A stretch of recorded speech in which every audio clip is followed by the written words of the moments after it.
From the John DeVita Broadcast Center, welcome, ladies and gentlemen, to Paranormal Radio with Bob Tricek on the Windy City Hometown Entertainment Network on Monday, May the 20th, year 2019. So sit back and enjoy Paranormal Radio. And now here he is, the number one king of Paranormal Radio, Mr. Bob Tricek. Thank you, John. Thank you so very much. Yeah, it's, we're doing the show. We're taping the show on May 20th here. We've had a little bit of hiatus from the show here for a couple of months because I had an accident from which I'm recovering.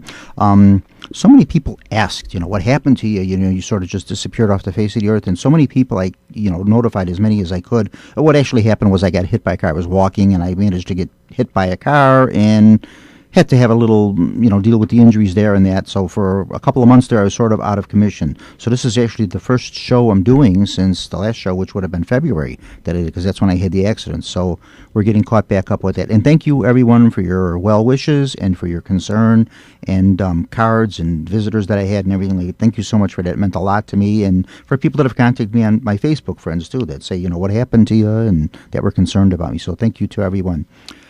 Tonight, I'm very excited. I've got Linda Cowley-Wilkes coming back on the show. She's been here before. Fascinating lady to speak with. Wonderful. Just has many, many interesting things to say. She can carry the whole show by herself. She doesn't even really need me. Linda's written a fantastic book called Spiritual Phenomena and Walk-in Souls, which we're going to talk about in depth. I'm so sorry that I did not get to a copy ahead of time to be able to read it. I was reading a little bit of it here, like the intro and some things here and there and that, but I've heard Linda speak before on the subject, so I kind of know where she's going to go with that, and I'll be asking questions of things all along as we get to that. And just wonderful. I'm looking forward to it. Looking forward to talking to Linda. She's always a wonderful human being to be around, wonderful person. Before we do that, I just want to do some announcements here for some people and something. People ask me all the time. They say, when you're doing things or you have things going on, let us know. So, okay, we're going to let you know. The Summit Park District, for Mary Borowski, I called her and I said, Mary, do you have anything going on with the Park District? Because occasionally I do some work with them and that. So they have a few things going on. Nothing really paranormal, but just some things she wanted to me announce for him. They are doing I believe it's on June 9th. I might have the date off with that. June 9th, they're doing a flea market at the Park District. They're charging $10 for a space, and it's going to go from like about 9 o'clock in the morning or 10 in the morning till 2. So $10 for a space, that's cheap. So if you're interested in doing the flea market there, give them a ring. The number there is 708-496-1012. That's 708-496-1012, and ask for Mary Borowski, and she'll be happy to steer you with that. Also, too, June 21st, they have a tour they're doing to the casino, one of the casino trips they're doing. They're charging $15 for that, and that's your transportation up and back and lunch, and any money that you lose at the casino, you're on your own for that one. So that's how that's going to go with that. So give Mary a call. She's wonderful to speak with, and she does a lot over there for the Park District. They work very hard to do some things. I'm going to talk a little bit about one of the tours I got going with them a little later on, too, with that. September 7th. I know we're kind of doing this early because what's going to probably happen is I'll probably end up doing a June show of Paranormal Radio, and then during the hot summer months, we kind of take a hiatus. So for like July and August, we don't do a show, and then we pick the shows back up again in September. So I'm going to do a couple of the fall announcements here, too, because some of them are kind of early in the month in September. So September 7th with Graveside Paranormal. That's with Neil Gibbons and Steve Lineweber, and I think Tommy Lineweber is part of the group there too, and that. And sometimes, occasionally, here and there, I'm with them too. They're going to be doing what they call a Parapalooza.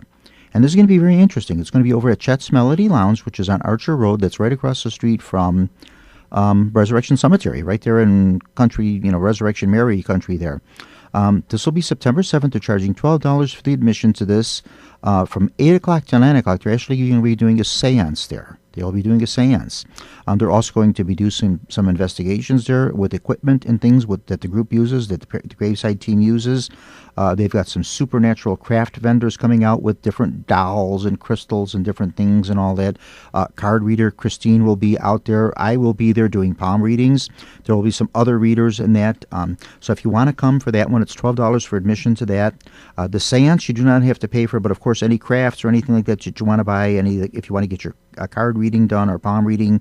I don't know what everybody else is charging for their stuff. For my palm readings, I charge $5. I don't charge a whole lot for that because I think it's something that I like to do for people, so I don't like to that's just what I like to charge. It's just my little thing. Everybody says, "Oh, you're way too cheap," but I says, that's what I like to do. So anyway, that will be September 7th. That's with Graveside Paranormal. It's called the Parapalooza. So you'll want to check that one out. Go to their site. Their website, Graveside Paranormal, has a site. Graveside Paranormal and Graveside Tours. They have two websites, and all the information will be there on that and specifics about that. So that'll be coming up in September.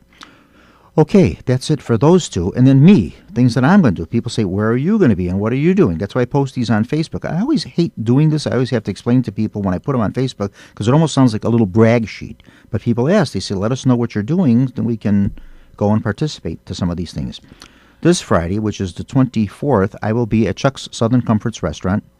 That's over on 79th and Natchez. That's in the town of Burbank, and it's right across the street from the Burbank Fire Station.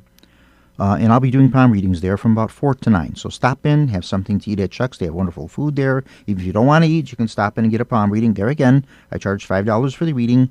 Come in, get a palm reading. Love to see you and say hi to you. So that'll be this Friday night, and I'll be there from like 4 to 9. If I stay a little later, if I get busy, if there's more people there, I stay a little later. So from 4 o'clock to 9, I'll be there with that, doing that. June 7th, with the Gathering Lighthouse and the wonderful people out there in Lombard with Gathering Lighthouse. I'm going to be doing a program. That's, of course, assuming I can find the Gathering Lighthouse. I've been out there a couple of times, but I have a tough time with directions. And I'm going to work on this and make sure I get it right. So June 7th, I'll be at the Gathering Lighthouse, and I think I'm going to be there from 6 till 9.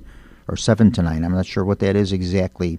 And I'll be there, and I'm going to do a program there on ghosts and haunts, Windy City ghosts. And then also, too, I'll do some palm readings there, too. We'll do a lesson. Depends how many people we have. If we don't have a real big crowd, I'll do like an individual reading for everyone. If it's a big crowd, we'll kind of do a lesson. I'll tell you what some of the lines are on that, and you can kind of do a little reading for yourself there.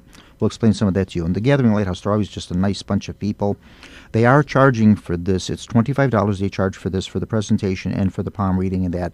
And they're just a super, super nice bunch of folks there, too. I don't have... Do you know the number for Gathering Lighthouse, Linda? Do you know it offhand?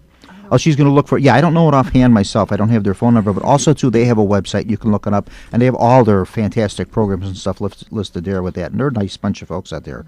Renee Oswald and Linda and Shatira and all these nice folks they have there. And Margie, all these wonderful people with the Lighthouse. They do a lot of different things. June 15th, the Alsip Family Fun Fest they're doing. This is a thing done by the Village of Alsip. They have a Family Fun Fest. It's a free event. You go there. They don't think you pay for it if you want to buy a hot dog or something to eat. But everything else, they have rides and things for the kids and all that. And they have a nice booth there set up for me, and I do palm readings there. And I'll be there from like 2 o'clock in the afternoon till 7 at night doing readings there with the Alsip Park District at their Family Fun Fest. And that will be June 15th. That'll be coming up. Their phone number there is 708-389-1003. That's 708-389-1003. If you want to give them a call and find out more details about that. You got the Lighthouse's number, Linda? She's looking it up? Okay, fine. Yeah, all I right. don't think your Wi-Fi's coming in. Oh, all right. Yeah, don't worry about it. If you have it, if not, they can look it up on the website here. Yeah, I'll have it in a second. Okay. And then July 23rd, I'm doing a program out at the Orland Park Library. Nothing to do with the paranormal. I'm taking a little break from paranormal on this one. I'm doing a program called Dear Mr. Sears. All about Sears Roebuck, about the early days, the catalog and the glory days of Sears Roebuck, and letters that people used to write to Sears. I found so many old letters. Okay, here we go. Here is the phone number for Gathering Lighthouse for the June 7th event. They're at 26 North Park Place. That's in Lombard, Illinois. That's their address, 26 North Park Place, Lombard.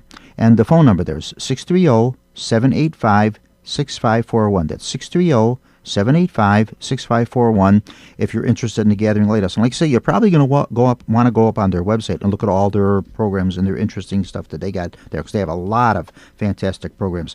Matter of fact, the lady they have with me tonight, Linda Wilkes, has spoken there many times. She gets a really good crowd when she speaks out there because she's a fascinating person. So they do a lot of nice things out there with that. Okay. Covered Dear Mr. Sears on July 23rd. October 19th. This is a ways down the road, I know, but like I say, people always ask. They want to know about these things. October 19th, with the Summit Park District, I'm doing a Ghost Hunt Paranormal Tour, and it's going to be a little different. I'm going to do the site where the John Wayne Gacy house was. We'll be stopping at the Country House Restaurant, which is a really nice place to go to for psychic phenomena and psychic activity. We'll be stopping there. We'll have lunch. Robinson Woods, a couple of cemeteries, a few surprise things there. There's a charge for that. That's $55 for that one. And that's your lunch and transportation is included with that, and the guided tour that we give you with that. So $55 with Summit. And there again, their phone number is 708-496-1012. I give it again, 708-496-1012. And then back with the Apollo Park District in Elsip on October 12th. I'm going to do Geneva, Illinois. We're doing a haunted tour of Geneva, Illinois, where we take you out to a mansion, a haunted bed and breakfast out there. You have lunch, you have dinner with us. We take you to a few locations in Geneva, Illinois. They're known for some psychic activity. You get a little time to do some shopping on your own, and that'll be a nice tour. Their phone number there, if you're interested, is 708-389-1003, 708-389-1003. If you're interested in checking that one out. And like I say, these are a little down the line. It's October. But like I say, we're probably going to do a June show, and then we won't do shows for 2 months over the summer. So that's why I'm doing this. Okay, I think that is it for that. Also, too, I'd like to throw a little thank you out to the nice folks at Irish Legends, to Courtney and her husband John over there. I was out there last week, Thursday, doing some palm readings there in the restaurant. We're working on a couple of other little activities with them, some other things we want to get started. And they're very nice people there. They get a nice crowd at their bar and their pub there and that. And they always have great entertainment and food and stuff going on there and that. And they've always treated me really nicely. And they're just really super nice people. And like I say, I'll be doing palm readings there with them, occasionally from time to time, probably like once a month or so. I'll be there with them doing that. So that's Irish Legends, and they are over on Archer Road, not too far from where Chet's is, but they're right across from where the old Willowbrook Ballroom used to be there in Willow Springs.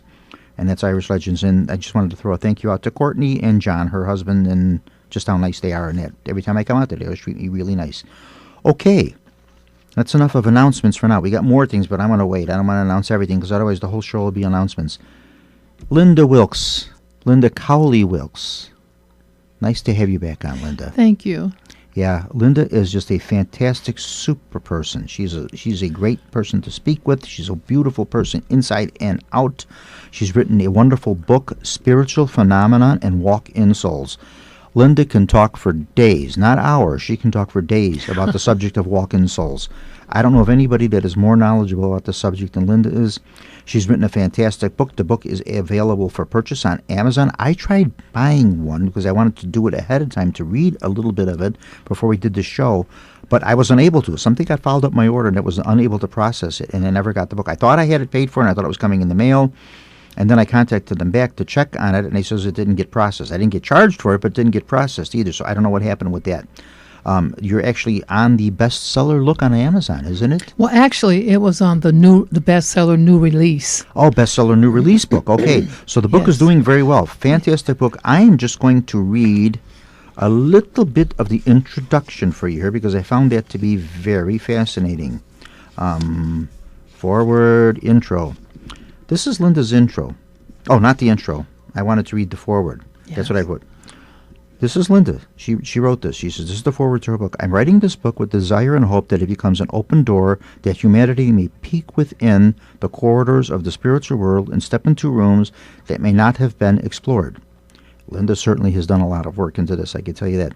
To gain entry, one must release the fears that have hindered their journey into the world of the spirit, where all matters of life and death reside. All other aspects of life fit neatly in between these two powerful expressions of the spirit. A peek into the unknown can be a potent seed planted into the minds of people here on the planet Earth. The information provided could open the eyes of the masses that may become more enlightened regarding functions, powers held within the souls of mankind. Understanding all aspects and powers of the spirit will continuously be elusive. Those who seek spiritual insight understand that the road is wide and infinite, yet it brings joy to the traveler. The physical body encases the spirit, yet the power that it yields has not been exposed to the masses. This is where Linda's job comes in. This is what she's doing. She's informing everybody about this fascinating subject of walk-in souls. The door has been cracked open for those willing to step in and honor the true essence of who they are. Society is yearning for a sense of truth. Within these pages, truth can be discovered. While the well is deeper than the imagination, we must continue to partake of its waters of wisdom. Those who choose to read this book will find a cup filled to the brim with wisdom, knowledge, and information. As one sips or drinks from its wells, that one shall find their thirst being satisfied. One can only partake of a portion that is necessary for his or her stage of development on this forever spiritual journey.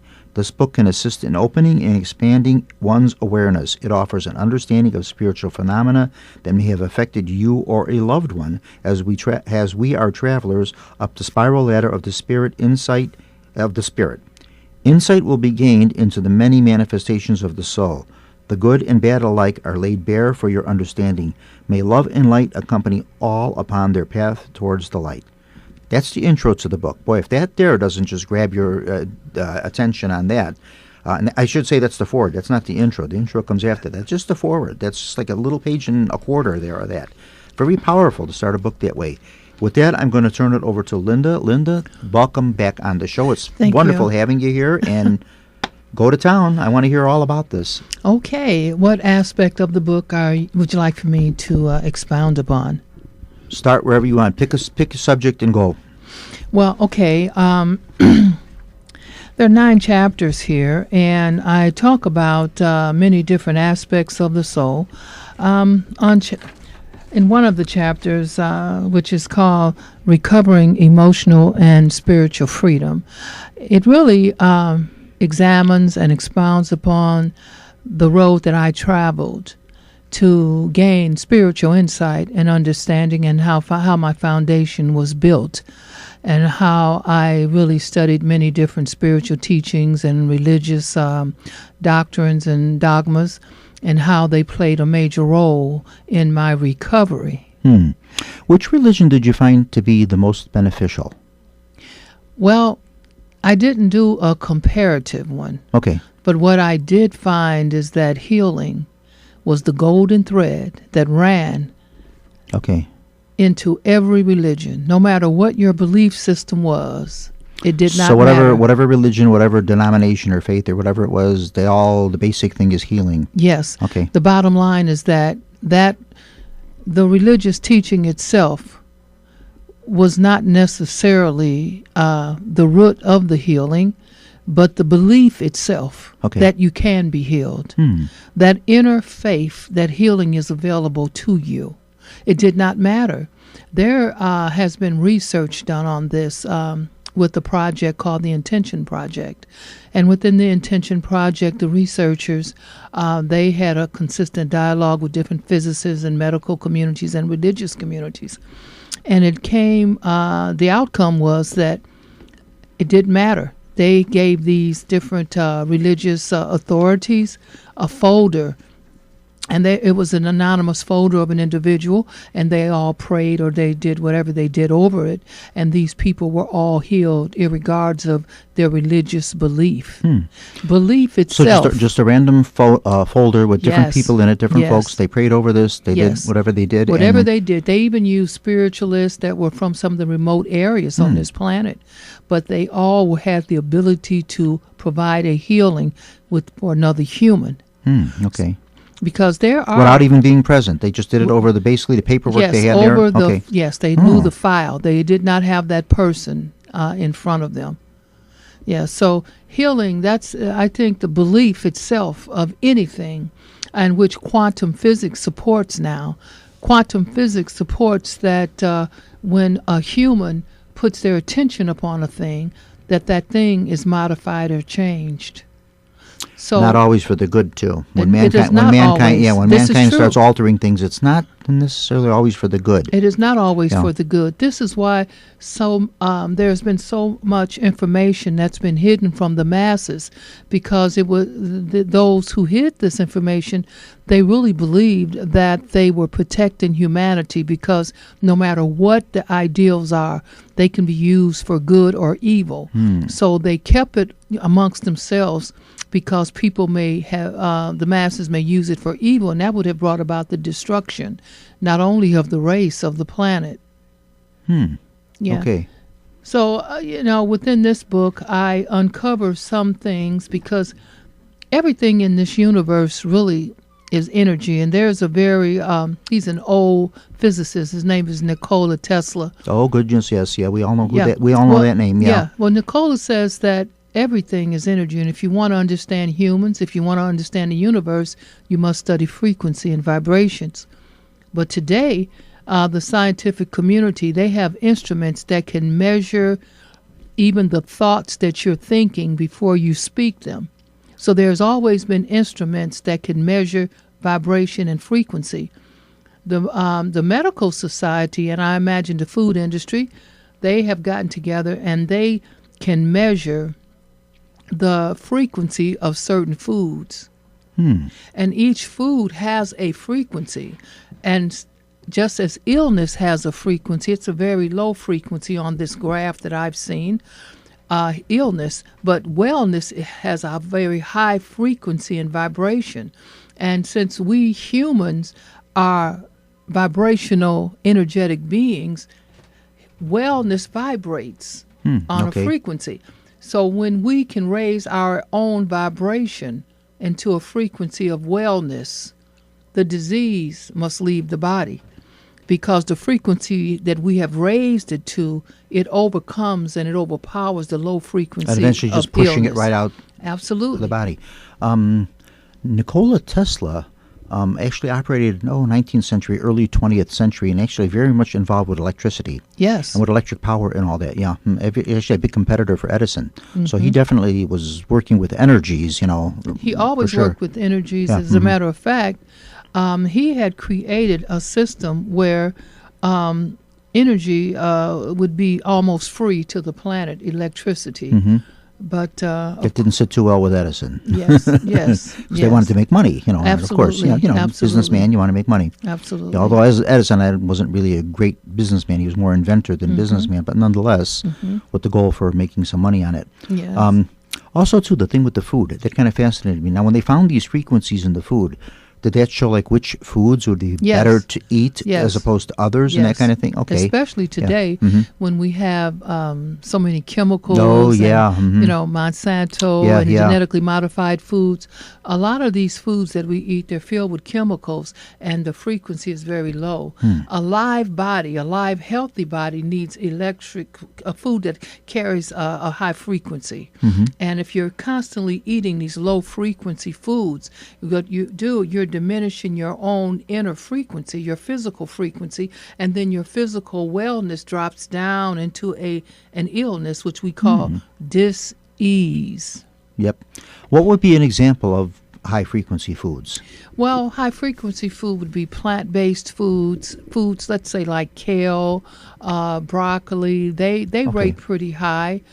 Different manners of greens, and And, of course, everything organically raised without any the chemicals or foods- additives to it. And foods that have color, because there are certain foods that vibrate for certain organs, and they're good for certain organs. Like the red foods are good for the blood, and then you've got purple foods. They're good for maybe for the brain, and the walnut especially, it's shaped like the brain. So there are certain foods that are very good for certain things. Yellow foods are good for I think it's the liver and things of this nature. Okay. So there are certain foods. If you have and these food colors, they also resonate with our chakras. And the chakras have different colors, and so if you eat the foods that resonate with the colors, those colors are necessary for those particular organs. Then with the Chinese and different cultures, it's funny that you mentioned the color of food, because with them, it's not only the food has to be good to eat, it also has to look nice too. The presentation, the way it's presented with the color and the way it's laid out and that. So it's also not good to eat, but also has to look nice too, and has to have a very nice appeal to it. Well, presentation is very important. Yeah. And presentation is because when you look at your food, you want it to be pleasing to the eye. We've always heard that the eye is the seat of the soul. So when food looks good, it's pleasing to the inner self, to the I am, your true self. And when you ingest the food, you're in a happier state because you're pleased with your sight. Your senses have come into play. And it's very important. I'm very conscientious. I don't eat with everyone, and I don't eat around everyone, because everyone does not carry a frequency that's good for your liveliness. My goodness. Yeah, because look, food's impressionable. So even certain people, not even eating the foods, but just eating the foods with certain people. Absolutely. Now, how do you know? Gee, I don't want to put you on the spot, but how do you know like which people are good people to have dinner with, and which people you say, they're a nice person, but I don't really want to eat with them? Well, a person like myself, I'm an intuitive. Mhm. So I pretty much feel that energy. I can feel energy from other people. And then there are sometimes you just know the people and how they feel about you. You know, you don't have to know a person to know the energy that they bring to you. You'll feel happier. You'll You feel get a more feeling, calm. you get the vibes off people. Yes, Yes, I know you what you do. mean. I can understand that. And, yeah. Mhm. you know, if you look at all the religions across this planet, they all they indicate that we should speak over our food and we should pray. Some of us, you know, some religions call it prayer. Some people chant over their food and other people do other things. But now when you pray over your food, your belief system your belief system indicates that the food can receive something. So your words go forth and your words are powerful. Oh, That's yes. energy. Yeah. So when you speak good words over your food, it impregnates the food. Even if you don't speak it, if you just are silently thinking over your food, that some people do, the thoughts are measurable. Thought energy is very powerful, and it goes into the food. But if you're sitting at the table and 5 people hate you, and they're looking at you, your food is impressionable. If it can take a high vibration, it can take a low vibration. This is why I have always recommended that men should never eat food from a woman that is angry and she's fixing it and preparing it for you. Oh, my. Okay. So, like, if your wife happens to be having a bad day and she's rattling the pots around and fixing dinner and this kind of stuff, you might say, I'm heading out to Burger King or something today. I don't want to. Let's have a takeout today. Yeah. I would, because it's impressionable. And if you have food that is of low vibration, believe you me, over time, your body's going to suffer for it. Okay. Wow. Fascinating theory there. Yeah. Yes. Walk-in souls. Just for somebody that's in the title of your book, Spiritual Phenomena and Walk-in Souls. Let us know a little bit about the walk-in souls. I know this is something that you're just, like I say, you're the top dog on this. You're probably the expert on walk-in souls. Yeah, well, the walk-in soul is a soul that comes from a higher realm. It comes from a higher realm, and it takes over a body that is salvageable, a body that can be that's in a weakened state, and it can be in a weakened state physically due to an accident or something of that nature, a disease, a death sentence, something of that nature, and it also can be emotional trauma. Now, when the soul takes over the body, it's a good thing? Well, it's a good thing for the individual because it gives you an opportunity to live a better life and you're more whole. For me, because I was given the death sentence and I couldn't walk, as you know, and I was in a very bad state. And I've had some of my medical doctors and neurologists, because, you know, I was diagnosed with MS. And it had taken a toll on my body. And there's something called the myelin sheath. The myelin sheath is similar to if you're looking at, let's say, an electrical wire, and these are your nerve endings or your nervous system. The myelin sheath is the tape that wraps the endings together, and they send signals throughout your body to move, to think, to blink, to do everything that your body can do. And my myelin sheath was eroded off. It's like a fatty substance, but it was eroded off. And my neurologist, which I had the best in Illinois, my neurologist said that it could never be repaired. And so I was in a very, very bad state. And the walk-in soul, it came in and it entered my body. Now, there are certain stages, or should I say certain types of walk-in souls. Sometimes when the walk-in soul comes, it can immediately take over the physical body because the old soul is just ready to leave. Okay. But my understanding is that this particular agreement is made in a higher realm, and the people are chosen. That was going to be my question. Are certain people chosen for this? Yes, this would be a good candidate for me to inhabit and to walk into. Yeah, they're chosen because you have to have a good framework for a walk-in soul to come in, because these are advanced souls, and they come here and they don't want to go through the birthing process and have to go through the training of living. These are advanced souls that come with experience, and they're coming on this planet now in larger numbers because of the shift. And they've been hidden. And people haven't talked about them. And I understand that it was intentional because there was not enough of them on this planet that they would have safety in numbers. So when the walking soul comes in, and if the old soul immediately leaves the body, then the framework is there. And what the new soul does, it saves the body. It saved my life, because if I had not had the walking soul, I would have been in my grave. Oh my goodness! Some time ago, long time ago. Yeah, when this you occurred, really believe that? I really believe really? it because Wow. I was in that state. Now, are these, for someone that may not be familiar with this, are these walk-in souls like living, breathing Yes. figures that are walking around and we see them and you know? Do you know who your walk-in soul is? Well, is it eventually revealed to you? You just it don't know. Randomly, the person enters you. It can be comes in and- revealed because over time, because what happens is this: there's so much information that comes with the walking soul, and there's so many gifts, so many spiritual skills, and I'm still learning. I still get different skills that are they're given to me. I would say in divine order, so that I would remain in a harmonious state. You know, it doesn't. So at this just, time, it's meant for you to be this, and then Yes. a few years down the line or whatever, another gift comes into play, and then another and another. And it doesn't have to eventually, take what years. happens? Eventually, are you just like fulfilled, and you've reached as far as you can go? And No, it's there's infinite. always It's learning. You infinite. just keep going and going. It's Okay. infinite. Okay. And a lot of these tools are tools that you use on the inner, and they come from the soul. And when I say the inner, you're using it from your inner consciousness. It's like you're a part of your mind faculty, a faculty of the mind that you can use in the silence, where you can place your consciousness. You know, that's one thing I like about Jesus in the Bible when he says, "I am here and I am there." What he meant was, if I'm thinking in New York and I'm sitting in Chicago, if my consciousness is there, then I'm there. And it's the same with the walking soul. Distance means nothing. You can travel. And not only do you travel, you have access to what is called group mind. And you also have access to certain brotherhoods.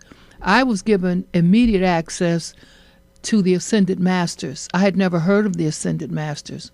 Everything just happened so subtly and so nice. It's like it was planned, you know. And the walking souls, they're here on this planet to help save this planet, to save the waterways. They come with a purpose, and when they enter a body that's salvageable, they clean up the work that the old soul needed to have cleaned up, and then they take off doing work. So does this person then, that the soul inhabits, do they become, like for instance with waterways you mentioned, do they then become an activist and say, and start, you know, working towards this and doing things to say, we need to stop the pollution in our waterways, we need to do this? They become an activist in this field? And Not necessarily simply an activist, but a lot of them do become activists. There are pathways that are just opened. They're just pathways open that just lead these walking souls on a path to help this society. And it might be for the waterways. They could be placed in political positions. They're all over. They can be placed in leadership positions in a spiritual practice or something of this nature. And all of this is occurring that individuals will be here. And a lot of these people are just light workers. And a lot of people have been under anesthesia, and the transformation has happened there. And a lot of people just are not aware that they have a walk-in soul. But I was going to say, you had a good point there, and I had a couple questions about that. I was waiting for the opportunity to ask, and then you just mentioned this as a good opportunity. Were you aware of this? Like all of a sudden, did you notice all these changes, and you say something happened here and that? And then how did you come to realize that this was a walk-in soul? Or did you just say it was a spiritual thing, a religious, feeling? You found God, Jesus. Many people, when they, have a religious experience, their lives change. What made you determine that this was a walk-in soul? Well, I knew it was a walk-in soul because I was very fortunate, and there are a lot of walk-in souls on this planet, but I was fortunate to maintain a memory of it occurring. And okay. I was in a nursing home, and I couldn't walk, I couldn't care for myself, and I could do nothing. It was How long were you in nothing. the nursing home for? Oh, probably about a little over a month. Okay, that's Probably about what I just yeah, went through the same thing probably myself. over Yeah. a month.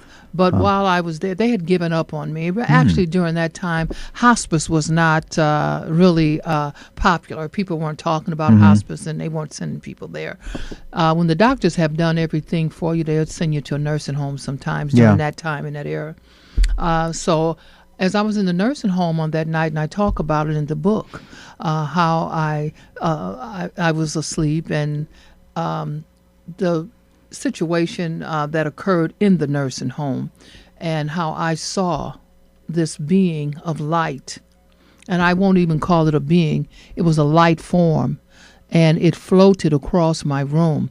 But prior to that, there were words that were said to me from the spiritual realm. And it's like that small voice within, and I talk about it in the book. But that small voice became a roar. And it began to talk to me and tell me to say certain things.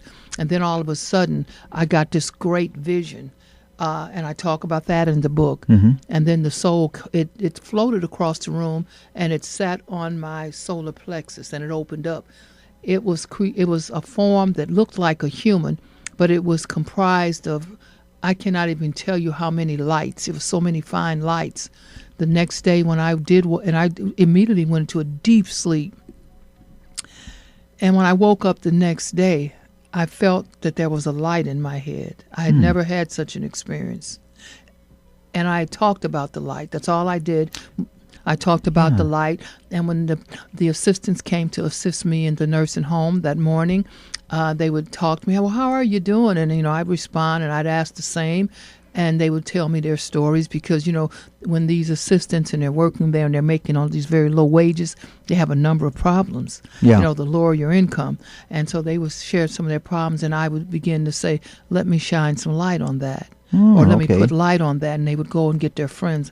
I talk about that in the book. And I would tell them, and it was like an intuitive. I was prophesizing to them, and they were so excited to hear what I had to say. Now that's one thing I never used that type of terminology. Let me shine light on it. I never used that. And there are many other variables that came into play that made me different. When I finally I was able to help myself quickly. Very quickly after this night. Now, I hadn't been able to walk, and I had been in a wheelchair a long time. But I was able within that week to put my clothes on. I was not able to do that. I had lost all capacity. Okay, so whatever this was. Now, see, many people would attribute this to a religious experience and say it was God that healed me. The white light you saw in this human form was an angel sent by God, and this healed me in that. But you knew for certain this was a walking soul. Yeah, are the walking souls, maybe they are angels? Well, walking maybe they're, souls. I mean, they seem to be doing fantastic things, so maybe they are good, Well, one thing that we all celestial beings, Yeah. The thing is this, and I say it is God. God is the creator. We live in the Milky Way planet. There's 8 or 9 planets here, and then there are over 1,000 other universes with different planetary systems, which we know. So we know that about. the Creator, God, is infinite. We can't even encompass the vastness of these universes. So therefore, man, only thing that we know about God is what we've generally been told. What we've been told, or what we've read. That's it. Well, if you read it, you told it through someone else's eyes. Exactly. The story's been coming. But the thing is this: we only know what we've been told. There's such a vastness to God, but we have put limitations on God. Man has created God in man's image. Well, isn't that the other way around? Didn't God create man in his image? Yes, but we have turned it around here on this planet. Okay, well, we've turned it around, creating God in our image as something you can relate to. We put him, you know what I'm saying? We put him in something that a human we can relate to. Well, we have a picture of what we think God looks like, this man with the beard, this wizened older man, and this is what we feel, who knows what he looks like, he may be 19 years old. We just don't know. He may be a she. Yes. We don't know that either. That's why they call this planet Mother Gaia. Yeah. So there we are. Yeah. So it depends, if you got 100 people from all walks of life, any social and financial strata, you'll find that they all have a different perception of God. And some see God out of a pinhole. Some see him out of a narrow place, and some can see God from a very broad awareness. It depends on the awareness of the individual, and also it depends on the value that a person has as far as their communications with God through the mind. Now, you sound like you're a very religious person. Were you always very religious and very spiritual that way? When this, even before this incident happened with the walk-in soul, were you always this way and very much religious and a woman of faith and that type of thing? Yeah, well, actually, I was born when I was a child. I was born onto this planet, into this embodiment. I was a dreamer. And my father, I didn't know it at the time because he made his transition, but he was a very spiritual man. He was a firm believer in God. And so he understood dreamers, and he was a dreamer. And we were, I would say, we could prophesize. I would dream dreams, and they would occur. Things would happen. I dreamed people's deaths. And my father, every morning he'd ask me, what did I dream? And we talk about dreams, and I thought... Were your dreams more prophecies, or were they more predictions of what they was to come? They were predictions and prophecies. A little of both. Okay. They were just a combination of all things. They were intuitive. They would give me insight into as I grew older, I appreciated them, and my understanding of dreams sort of mushroomed. Yes, I like to use this out of the Bible too. Do not dream interpretations and things. Is that not a gift of God? And are they, and you say, okay, this is of God if the dream was good, if it ended with good results and it led to something positive. If the dream was something negative and something bad, it may not have been of God. Well, people use the word God for anything that is not at a high frequency. If it doesn't have a value of a high good frequency, if it's a low frequency, they say it's the Satan or the devil. If it's a high frequency, it's God. But a lot of this is really our own thought forms and the things that we embody in our mind, and they play out in different when you go to sleep and you tap into that brainwave activity that they call REM, rapid eye movement, where people are dreaming. It depends what you eat at night. All these things affect your physicality, and that affects the dream state. So a lot of people have dreams, and if a person sits and they looks at horror, they're going to dream horror at night, and they'll have nightmares, and they'll say it's the devil. But they have created these themselves by what they put their eyes upon. So, I like to use the biblical example of dreams that are mentioned in the Bible, and we know there's many of these. Oh, yes. The first one that comes to mind for me would be the story of Joseph and his brothers, yes. who gets sent to Egypt, he gets sent to slavery, he interprets dreams, and you say, well, this has a positive effect, because what actually happens is through his dreams and through his interpretations of the dreams of the 7 years of famine and the 7 years of good and all this, he interprets it, and of course he saves his family through this. So you say, okay, that's positive. But then, if you want to look at the bigger picture of it, it actually had a negative connotation to it, because he brings the nation of Israel to Egypt, and that leads to 400 years of slavery for the people. And then I jump a few thousand years into the New Testament, and Joseph, who becomes the foster or stepfather, or whatever you'd like to refer, the earthly father of Jesus. In his dream, the angel comes to him and says, take the child and his mother and go into Egypt, flee, and go into Egypt. And I always thought that was unusual, that God would have taken his people out of Egypt, out of slavery so many years before, and his only son he sends into Egypt. I thought that way. But now here again, of course, positive connotation from the dream is he saves. Jesus' life is spared from the wrath of Herod, who kills all the firstborns. But the negative is all the firstborn. Look at all the innocents that died. Yes. So positive, negative with dreams, Well, the thing is this. A person that is interpreting a dream, they are interpreting the aspects that are presented to them. Yeah. But a dreamer can interpret his own dream. And because we like our dreams to always be positive, that's not the reality, and that's not the truth out here. The truth is there is negative and there is positive. And so when a person can say, I'll predict, well, these negative things are going to happen, it's good for them to be able to... Okay, now is that a dream or is that a prophecy? Well, it can be a prophecy. A prediction, It can be a prophecy that can be changed. Okay. Or it can be a prediction. But we have to remember that there are always circumstances that can come into play that can modify all these things. Is that a safe thing, though, to alter something like that? Is it like, oh boy, this is going to get into a heavy discussion, but would that not like be something that was predetermined? And then you're altering something that has been predetermined, and that's going to really change the course of things. Well, I think that the only thing... it may change it positively, it may change it negatively. We don't know how the outcome is going to come. Right, but the thing is this. If we anticipate... Okay, just for example, if there was another person right here, and I predicted maybe that something negative, it just showed up, and it was negative. Well, this person has an opportunity to modify the event and turn it around through their own actions and thinking, because we are made in the image of our Creator. We can create, and we create with our thoughts. That's why I like it also in the Bible when it says that there is power. The power of life and death is in the tongue. Before it gets to the tongue, it must go through the mind. Before we hold the idea, we have to have the thoughts. So our thoughts, when they come off our tongue, they're powerful and they create. So whatever we're thinking, this is our power. We are creator beings. We create our own realities. There are individuals on this planet. They can travel together and never even have a dialogue. They can travel together, see the same thing, and have two different experiences. It depends on what your thoughts are as you're creating. Each person not knowing what the other one is doing. Okay. Yeah, but the ancient Egyptians spoke many thousands of years before, well, a few thousand years anyway, before Christianity, or before God ever came into the picture, before God was known and revealed to Abraham and everything. Ancient Egyptians often spoke of words of empowerment.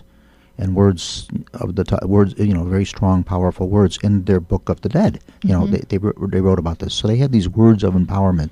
So it's something that's an old idea. It is. Yeah. And then there are certain words that carry a high vibration, and there are words that carry low vibrations. Once we embody these words impact us and our reality, because our words are just comprised of the thoughts that we're thinking. That's why words have been labeled spelling. It's like casting a spell over your life with your words. And you can even cast a spell over someone else's life with the word. Just like when you have... doesn't it sort of deal, when you start talking about casting a spell with words in it, isn't it sort of like conjuring and sort of... No, it's not. Okay. When you were in school... Not that is a bad thing, but when you were in school, and let's say elementary or high, didn't they call it going to your spelling class, or you're having a spelling bee or a spelling? You're spelling. Yeah. But it's an ancient term that was... It originated, I imagine, from rituals and things like that and conjuring. Sure. But the fact that we spell, we're spelling. And when we speak, our words are casting our future. Whatever we speak over ourselves, there are parents that speak very negative over their little small children. And they've cast a spell, a negative concentration with words. They've cast a spell that will hinder the kids' development psychologically, or even their production in life. Now, you are an intuitive, and of course I do readings too. People know what I do and that kind of thing like that. Definitely. And sometimes I'm sure you run into some of the same thing. And you mentioned this about food. There's certain people you like to eat and certain people you don't. And certain times too, I can see when I'm doing a reading with someone, I say, you have a few people that you're hanging around with that you need to sort of just stay cordial with, hello and goodbye, and that's about it. You don't need to be hanging around and associating with these people, because I think these people are having a negative influence on you. And you may or may not know who they are. And then some people will say, yes, I kind of know who that is. I know who you're talking about. It's coming to mind when you said this. And so you're kind of telling them, and there again, like you say, maybe you're altering the course for them too, and maybe this will alter it positively for them. They'll say, okay, look, that person is really having kind of a negative influence on me, and I just don't want to really be around them all that much. How do I break off with this now? How do I do that? And I say, well, just remain cordial. Hello, goodbye, that type of thing. Don't cut them off completely. You don't want to do that, but just stay on a friendly basis with them. But this isn't really somebody that you want to hang around with 24 hours a day, or even 8 hours a day, because they may be having a negative influence on you. Absolutely. Stay with people that are like you, that are thinking like you, that are doing more positive things, and your life will end up going in that direction. Yeah, because we have a lot of people who operate in what I call the Judas. Yes, yeah. And they act. They will hug you and they will smile in your face, but they're not your friend. But they're betrayers. Yeah, they are betrayers. Yeah. So we have to be mindful of that. We have to be able to look past the imagery that we see. That Judas kiss. I'm getting to be a very good judge of that. I'm getting to be a real good judge of that. When people come up to me and they're introducing themselves to me, and I'm like, oh boy, you are a phony, and you can kind of get that feeling, And there again, you sort of stay on a friendly basis with them, but you know who's real and who's not. Yeah, you have to keep them at a distance. Yes, yes, like I said, remain cordial with them, but hello and goodbye, and stay friendly. And not but that's only about that, it. You have to pay attention. You have to watch. You got to be on guard. Be on guard. Oh yeah.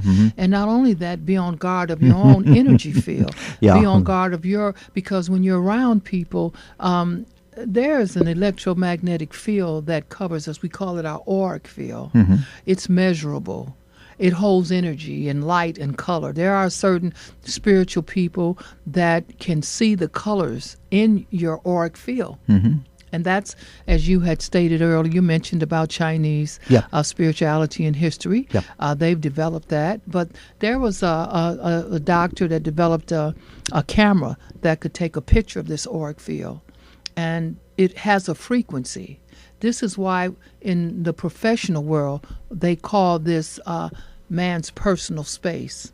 And when you step into it, even if a person is behind you, you feel it because you're an electromagnetic being. That energy, it's like plugging into an electrical current. And you can feel it. And you can feel someone in a crowd looking at the back of your neck. And all of a sudden you're feeling, you turn around, you look dead in the eye, and there may be 100 people behind you, but you look right in the eye of that individual that's looking at you.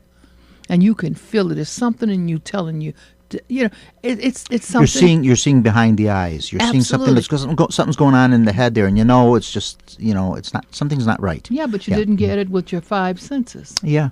So it's that sixth sense, that extra sense. Yep, that's what does it. Yeah. I always tell people, certain people I can tell, and certain people, like I'm talking with them or I'm doing a reading, and I tell them, you need to start following your head and your heart more than you do.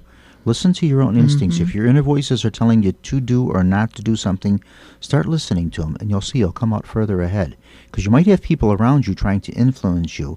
And some of these people themselves may think they're doing it positively. They may inadvertently, though, be telling you the wrong things. So follow your inner thoughts, your inner voices, and start listening to those. Yeah, absolutely. Yeah. And also, they have to pay attention to how they feel, because we have what they call psychic vampires. When you're around someone, always be aware of yourself, how you feel. Are you happy? Are you upbeat? Are you energized? And then you interact with someone, and all of a sudden you feel drained. We have to pay attention. They're sucking the energy out of absolutely. You. They're sucking the positives out of you. Yeah. And not only that, they come with a low vibration.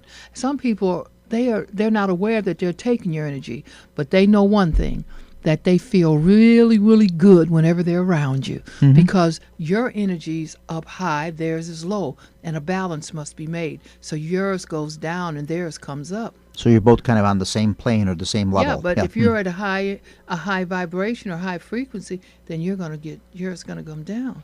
Okay, now one of these walk-in souls has entered you and everything, and you are well, I don't know. Are you now a walk-in soul yourself? Oh, I have a walk-in soul, and I know that. And then now, not for many, many, many years, we know, but then on your death, do you become? These walk-in souls aren't really dead, though, are they? Well, or are they of the other realm, and they are these beings that are of a higher realm? There are many dimensions. And that was my thing. Now, do you then on your departing of this world, do you become a soul yourself and then go and inhabit someone else, and then in a sense your soul lives on through the other person? Not necessarily, because souls are given choices if they'd like to come back and help this planet. There are many realms. So it's a choice if they choose to or not to choose to? It is a choice, but you have to be very advanced, and you have to come with a lot of knowledge, because people here on third dimension, They need people from higher realms that come with a higher understanding, more insight. So these are souls that are of a superior intelligence, of a superior... Well, and I didn't want to say that because it sounds so egotistical. Yeah, I was thinking the same thing too. So it's not what happens to all the lesser souls. Do they just end up like in a limbo, or what happens to them? They don't. They go into other realms also. Because if you look at any religious teachings, all of them say that they indicate that the soul never dies. So if the soul never dies, then the soul must abide somewhere. That's the question. Where do these souls live? Yeah, where do they go? Yeah, So well, now the Judeo-Christian teaching would be they go to heaven. Other teachings, it's nirvana. They go to other, there's other places. Well, it depends where you're, I think most major religions have some degree of a heaven and of a hell. They do. But the thing is this, when you began to speak of heaven or hell, it all starts off with states of mind.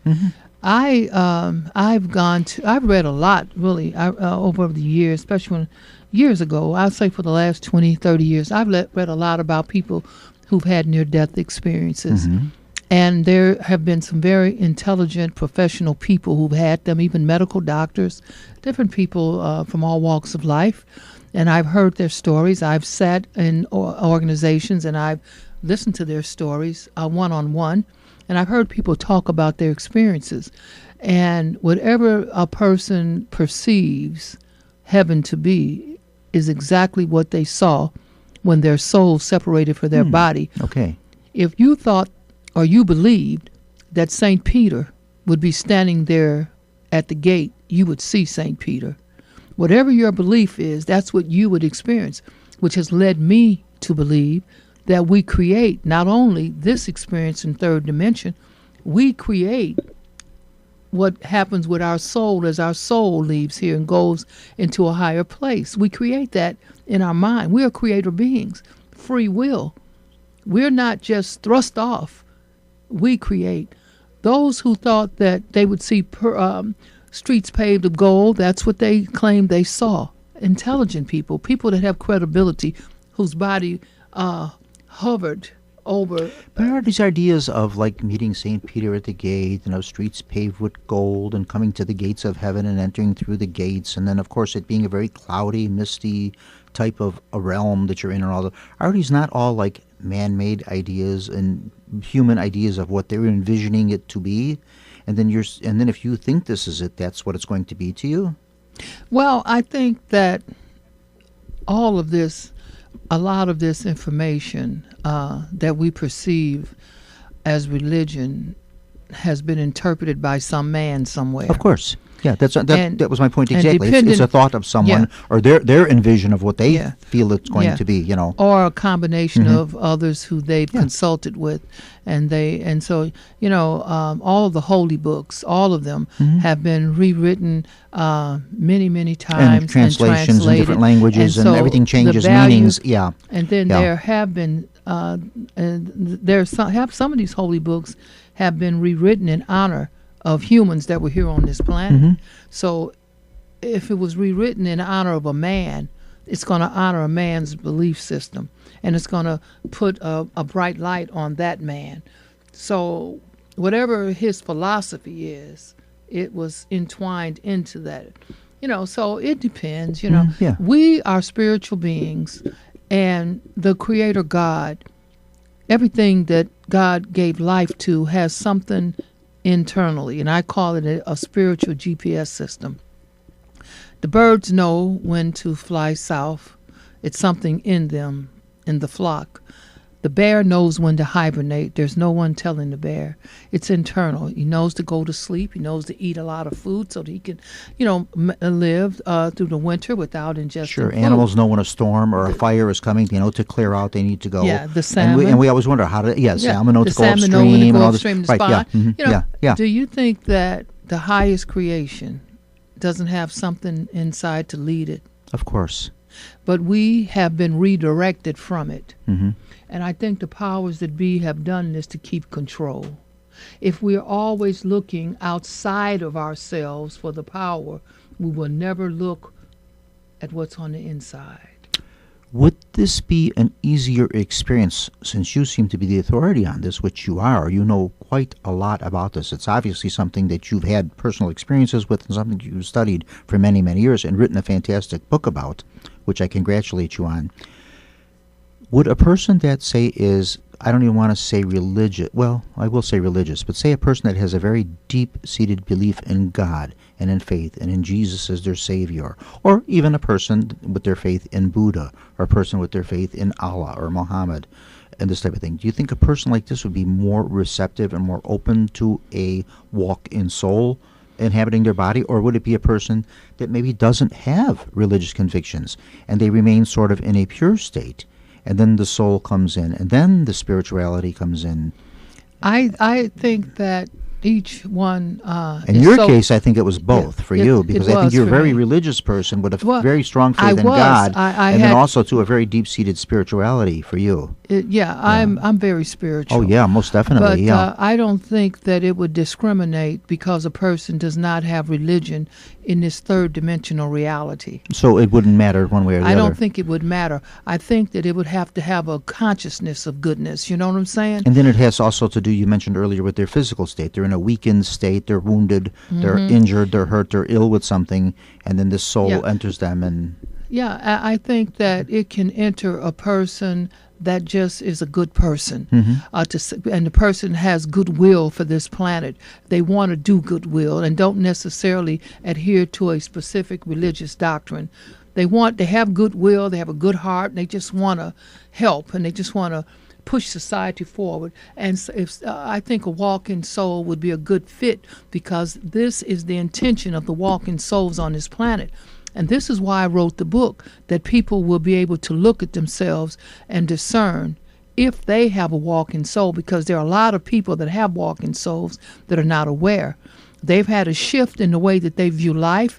They've changed how they feel about the people around them. They've taken a different path. It's been a change in them, and only they know the change, you see. The unfortunate thing, though, what happens to many of these people that want to go and change humanity and change things for the good, look what's happened to so many of them. Gandhi, Dr. King, and so many people that have come to do good for human rights and do good for humanity. And humanity has a way of rejecting this, and then they're killed off or they're assassinated. Their work is not finished. Yeah. Hopefully their work continues through someone else, Well, it generally does, but some people, they present themselves. They know. They come here. And see, before we are even born on this planet, we have a contract. A lot of these souls are old souls. We talked about this a little earlier too, with predetermination. So things are sort of predetermined. Yeah. So some know that they're going to come here, and that's why they get so much done in a short period of time. They are coming here and they're sacrificing themselves for a cause. As the ultimate sacrifice, which would have been Jesus Christ in his short 33 years on earth. It's the in sacrifice. his short 33 years that he lived a very young life, and the ultimate sacrifice. And you'll notice that all of those who have given their life at a young age, they brought attention upon a very valuable ideal. The attention on this planet. A very valuable idea, a very good idea, also a very somewhat rejected idea by the status quo. Yes, because the dark ones have ruled this planet so long, it's moving into the light. Beings of light are all over. There are light workers all over the planet, pushing this planet forward. And we reached the tipping point, where the light workers have outnumbered the dark. But the dark is coming to the surface to be expelled off of the planet. It's like, a lot of spiritual people and metaphysicians, they look at planet Earth like as a body, and the waterways are its veins or the blood that's running through it. And it just looks at it as such. And it's like your body.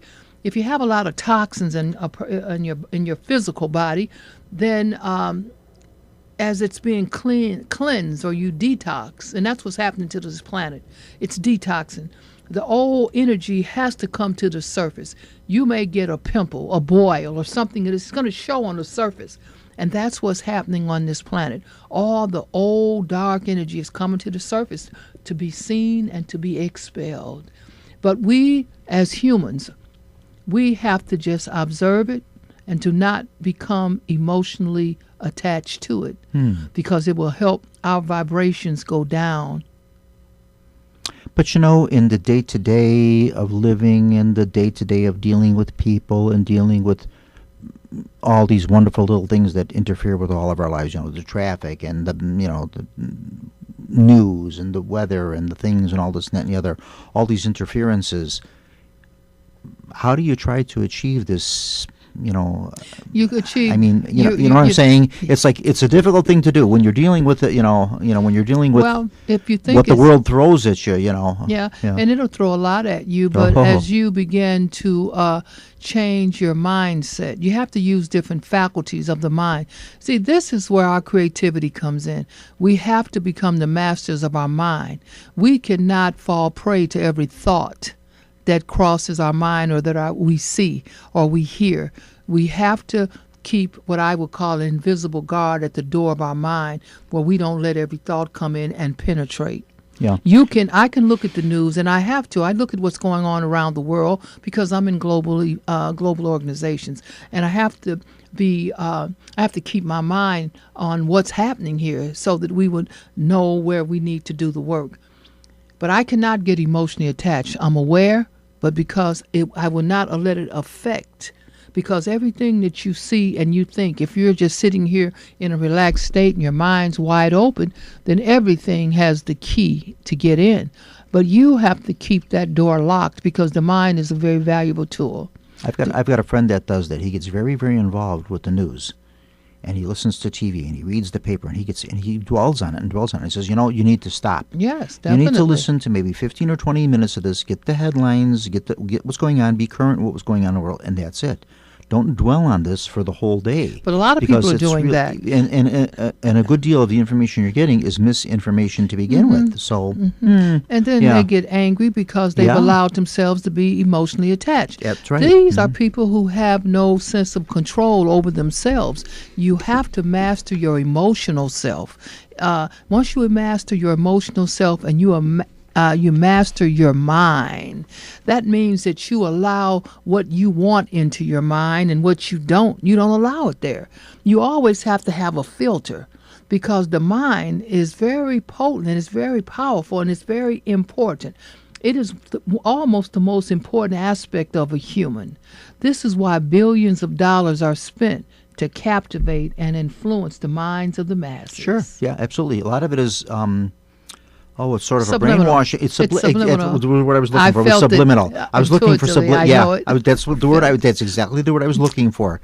Yeah, it's subliminal, and it's done so subtly you don't even realize it. But when you expand your awareness, when your awareness is expanded, it is no longer subtle. It's up front, and you see it, and you know to change your mind or to put a barrier up of some type. Linda Cowley-Wilkes, Spiritual Phenomena and Walk-in Souls. This is Linda's book, available on Amazon.com. Is this also in the bookstores too, or? No, it's in Amazon. Oh, we need to get this out in the bookstores. Oh, that would be great. Yeah. How do you go about doing that? Well, I think you have to contact specific bookstores, and they'll take a look at your book and see if it's a good fit. It needs to be out there. It does. Yeah, it's a very good book. Very highly recommended. I honestly, I have not read all of it, but I know Linda. I know her work and what I've seen of it and read of it, and just by the fact that it's on the the bestsellers, the new bestsellers. It was on the new release bestsellers list. So right there, it's telling you something about the book right there. Yeah. But the book, if you go into a bookstore, you can request it, and they'll always order it. Pull it up. They'll order it for you. So it's good. In fact, the books I've had some sold over in the UK. I was very surprised. Yeah. Okay, wonderful, Linda. Thank you so much. Yes. My goodness, it's always fascinating having you come here. Yeah, I just love speaking with you. Yeah, you're just a wonderful, beautiful person, inside and out. Thank you so much, and please come back any time again you'd want to. Don't wait to write another book to come back. You just come on when you want to. Yeah, because I'm in the process of writing one. Oh, yeah, that's how it goes. Yeah, I know. I've written one where sort of this way and that way and that one. I got a couple of other things in the work. Nothing about this though, type of thing like this. One is sort of paranormal, one is something completely different. But nonetheless, it's just something that you have a feel for that you want to do. Yeah. But now my book, Spiritual Phenomena and Walking Souls, it's a wake-up call. It's not only just a wake-up call for walking souls, because this will give people an opportunity to see if they fit into the criteria that they are walking souls. Not only, this book is filled with information. It's filled with information regarding the phases of the moon and how it affects humans. This book has information on different entities, how they can attach to humans and change the direction of their lives. It talks about a lot of interesting information that the average human knows nothing about. They've heard little tidbits of it, but they've never explored it. This book will go into the details. Yeah. Spiritual Phenomena and Walking Souls will stimulate the minds of anyone. It'll stimulate anyone that picks the book up. Anyone, because it's so much information. It's just packed within it. There you go. So just pick the book up, and you don't even have to read it. Just by picking it up, that information will be flooded right into your soul. I love it. It's that powerful. Well, I don't know. Spiritual Phenomena and Walking Souls. A lot of the information was channeled, and I was assisted through the Ascended Masters. They gave me a lot of the information. So the book is infused with a lot of spiritual energy. So when a soul picks it up, that soul's going to feel something. You're going to feel the energy, because and I'm not saying me being a good writer, but a good writer always embodies the spirit of that individual into the book. You can feel it in certain books, and you can feel something of yourself is in it. Yes, you can feel it when you pick the book up. I've read books in my past that I felt the energy, and I could feel the energy of the author. And since the Ascended Masters, which are from a higher realm, they participate, and I thank them in this book. I recognize them because they assist me in writing the book, so their energy is in this book. So when you pick it up, you're going to feel that. Great. Yes. Okay. Well, I wish you luck with it, and we look forward to the second one as well. So, yeah. Thank you so much. Thank you so much, Linda. I appreciate you, Bob. Oh, my God. I appreciate you. Thank you so much for coming on the show like this. It's wonderful having you here. Yeah, it really is. I just get so much out of you when you're around. Yeah.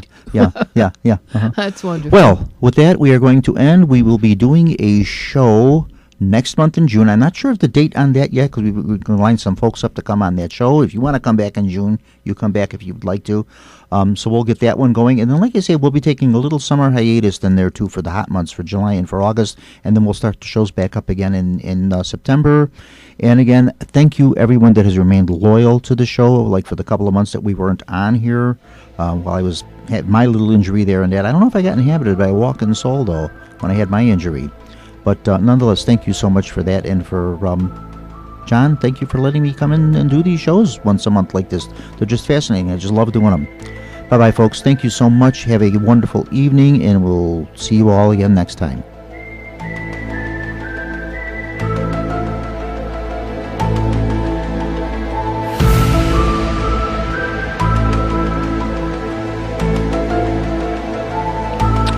You have been listening to Paranormal Radio with Bob Tricek from the John DeVita Broadcast Center on the Windy City Hometown Entertainment Network. Paranormal Radio was directed by John DeVita, and our special thanks to the executive producer of Windy City Hometown Entertainment Network, Mr. John Shikanda. This broadcast was pre-recorded on Monday, May the 20th, the year 2019. Until next time, friends, be safe and thanks for listening.